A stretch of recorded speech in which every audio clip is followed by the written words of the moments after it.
The Kashmir Files movie review. This is not a exodus. This is a genocide. Kashmir genocide. आप लोग समझते हैं कि जेनोसाइड दिस मीन्स अ नरसंहार, इंसानों को मारा जाना। और even seriously is it true?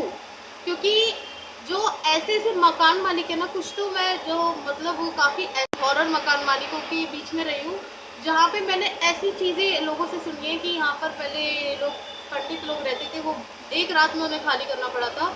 उनकी 2 बेटियाँ थी और भाग गई थी।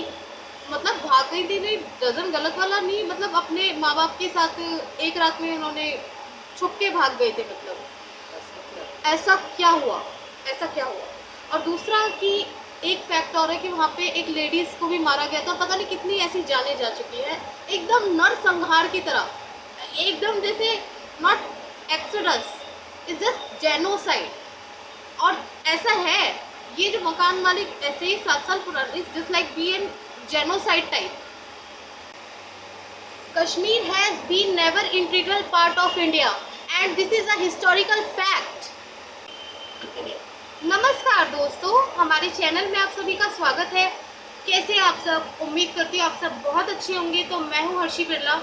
सो गाइज, आज हम एक मूवी के बारे में रिव्यू करने जा रहे हैं। तो दरअसल मैं जो है न्यूज़ में यहाँ पे लगा दूँगी, आर्टिकल 370 जो धारा है हमारे देश में, वो हटाने की जो बातें चल रही थी। वैसे तो ये 5 अगस्त 2019 को ही मोदी जी ने जो है आर्टिकल 370 हटा दिया था। तो आज इसी के चलते मैं इस मूवी का रिव्यू करने जा रही हूँ। तो बहुत लेट हो गया है, लेकिन ठीक है, मैंने उस टाइम पे ध्यान नहीं दिया था बिकॉज मैं यूट्यूब पे काफ़ी नहीं थी, मुझे कुछ नहीं आता था। बट राइट नाउ कि अब मतलब काफ़ी कुछ सीख रही हूँ और आगे भी सीखना पसंद करूँगी। मैं ये नहीं कहती कि मैं पूरी निपुण हूँ। तो गाइज, आज जिस मूवी की बात होने जा रही है वो द कश्मीर फाइल्स है। और इस मूवी को जिसने भी देखा होगा ना, उसके रूह कांप उठी होगी और आंखों में सिर्फ और सिर्फ इमोशनल आंसू और इससे ज़्यादा कुछ नहीं होगा। कभी आप इमेजिन करें कि सबसे ज़्यादा ज़िंदगी का जो आधार होता है, ज़िंदगी का जो आधारशिला होती है, वो किस चीज़ पर टिकी होती है? वो टिकी होती है सबसे पहले आपके घर पर और दूसरा आज़ादी पर। और अगर ये दोनों ही छिन जाए तो सोचिए, उसको उस इंसान में और जानवर में कोई फ़र्क नहीं रह जाता जिसके पास ना घर है और ना ही आज़ादी। तो इसी पे बेस्ड हमारी इस मूवी को इतना सच्चाई को सामने लाने का जो एक जिसे कहते हैं दिलेर प्रयास जिसने किया है, वो मूवी के मेकर हैं विवेक रंजन अग्निहोत्री और पल्लवी जोशी, जिन्होंने इस पूरी मूवी को दुनिया की रियलिटी जो आज तक हम इग्नोर कर रहे हैं, किसी को नहीं पता कि कश्मीर में साल 1990 के दौरान जो है क्या हुआ था कश्मीरी पंडितों के साथ।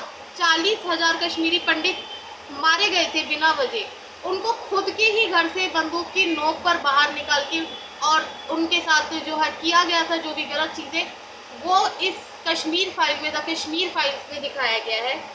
और बात यहाँ पर विवेक अग्निहोत्री जी के साहस की भी आती है, जो इतने बड़ी मूवी को, इतने सारी रियलिटी स्टोरी पर बेस्ड है, इस मूवी को सामने लेकर आए हैं।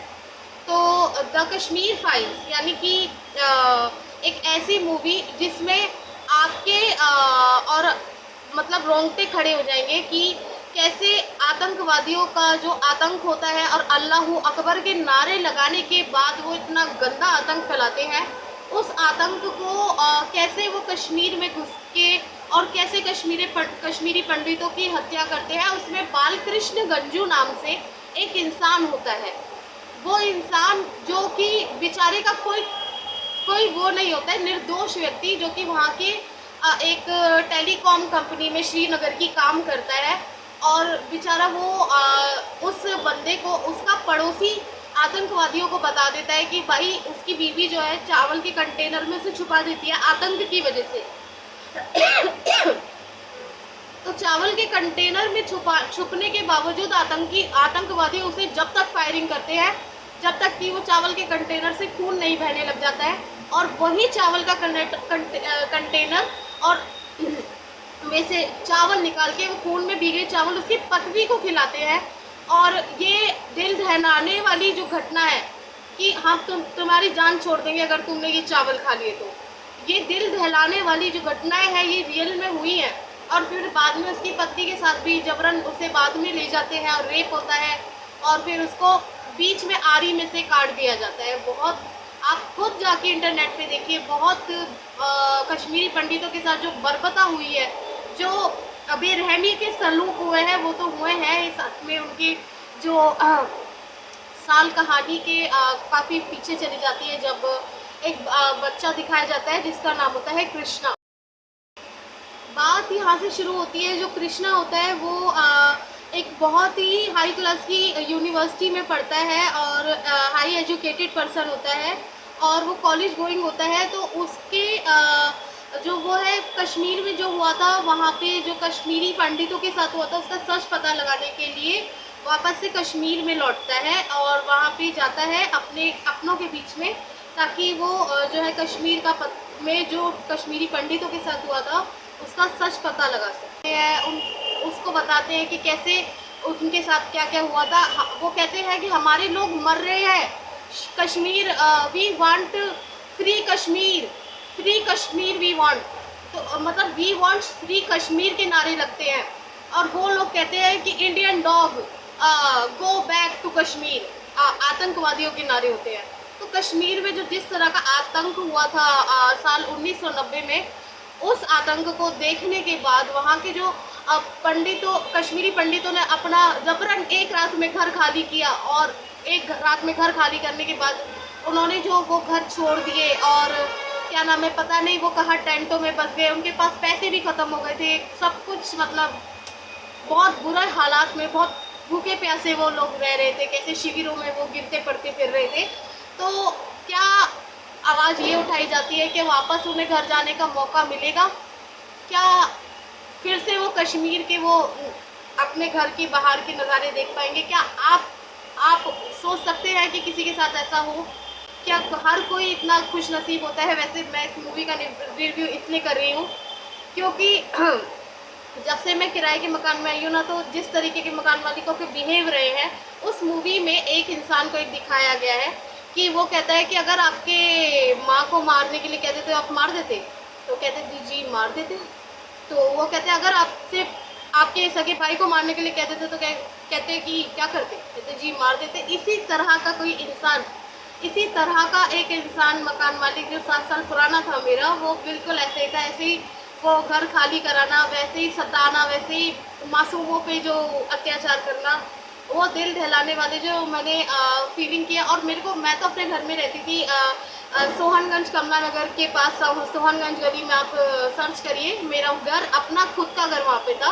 वहाँ पे मुझे जबरन मेरी फैमिली को, मेरे को, मेरी मम्मी को इसलिए निकाला गया था, मतलब वो लोगों के जो रोज़ रोज़ के झगड़े, जो रोज़ रोज़ का इकट्ठा होकर एक आतंक सा मचा देना, इसलिए इस मूवी से मैं काफ़ी जुड़ी हुई हूँ। तो जब इस मूवी को देखा तो ऐसा लगा कि जैसे मेरे पे ही बीती हो। तो गाइज, बस मैं तो ये कहूँगी कि जितने भी कश्मीरी पंडितों के साथ जैसा हुआ, ऐसा मेरे को अपने साथ होता हुआ फील हुआ। बाकी भारत में हम आज़ाद हैं। अगर आपके पास अपना घर है, अगर अपना घर भी नहीं है, किराए के गरीब किराएदार हो आप मेरी तरह, तो मेरे ख्याल से एक जीना मुहाल हो जाता है। और मकान मालिकों का सताना कुछ या काफ़ी हद तक इसी तरह का आतंकित सा ट्रक पीछे दौड़ा देना, बाइकें जो मिल रहा है वो पीछे दौड़ा देना, लड़की के साथ गलत करने की कोशिश करना, गलत मतलब बाहर निकलवा के, वो सेफ़ नहीं है, क्या पता उसका किडनैप भी करा सकते हैं, क्या पता उसे मरवा भी सकते हैं। बहुत सारी चीज़ें मैंने सह के अब ये यूट्यूब चैनल खोला है, आवाज़ उठाने की कोशिश की है। पुलिस में मैंने केस किया था अपने मकान मालिक के ऊपर कि मुझे ऐसे ऐसे सताता है। तो पुलिस वालों ने मुझसे कहा कि क्या नाम है, आप कैमरा अपने साथ रखो, आप अपनी आवाज़ बनो, चिल्लाने की कोशिश करो, अपने को बिल्कुल, मतलब बहुत सारी चीज़ें सिखाई थी उन्होंने मुझे। तो जब से मैंने कैमरा थामा है ना, मेरी ज़िंदगी में सुकून है। वो मकान मालिक को ना बहुत घबराहट सी होती है कैमरे को देख के, और उसके वो जो जितने भी ड्राइवर जो भी हैं, क्योंकि ये प्रूफ हो जाएगा ना तो बस मैं इतना कहूँगी कि गाइज किसी के भी साथ ऐसा ना हो, भगवान मुझे भी अपने घर में जल्दी से जल्दी बिठाएं।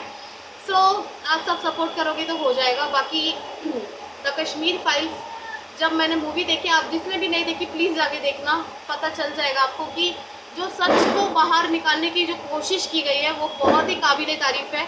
और बाकी उनकी एक टीचर होती है कृष्णा की, वो उसे कहती है कि जब आपके पास पॉलिटिकल पावर है ना तो आपके पास सब कुछ है। तो पॉलिटिकल पावर और उस वहीं उसके जो दादाजी होते हैं वो कहते हैं कि पॉलिटिकल पावर से सिर्फ मौत होती है, मृत्यु होती है, ख़त्म हो जाता है इंसान, कुछ नहीं है ये। तो वो दोनों में फंस के जो कैसे वो इस कश्मीर को आवाज़ को बाहर निकालता है, क्या कश्मीर में हुआ था उसके माँ बापों के साथ, वो सब इस दुनिया को बताता है। तो इसी के ऊपर बेस्ड है ये कश्मीरी।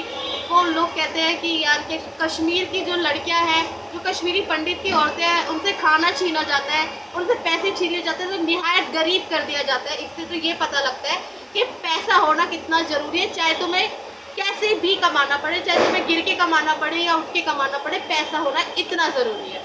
सो गाइस, वीडियो पसंद आई तो क्या कर देना, लाइक कर देना, शेयर कर देना, कमेंट कर देना। बाकी मैंने जितनी बार भी ये पिक्चर देखती हूँ तो बहुत बुरी तरह आंसुओं से रोने लगते हैं, अपना घर याद आने लगता है।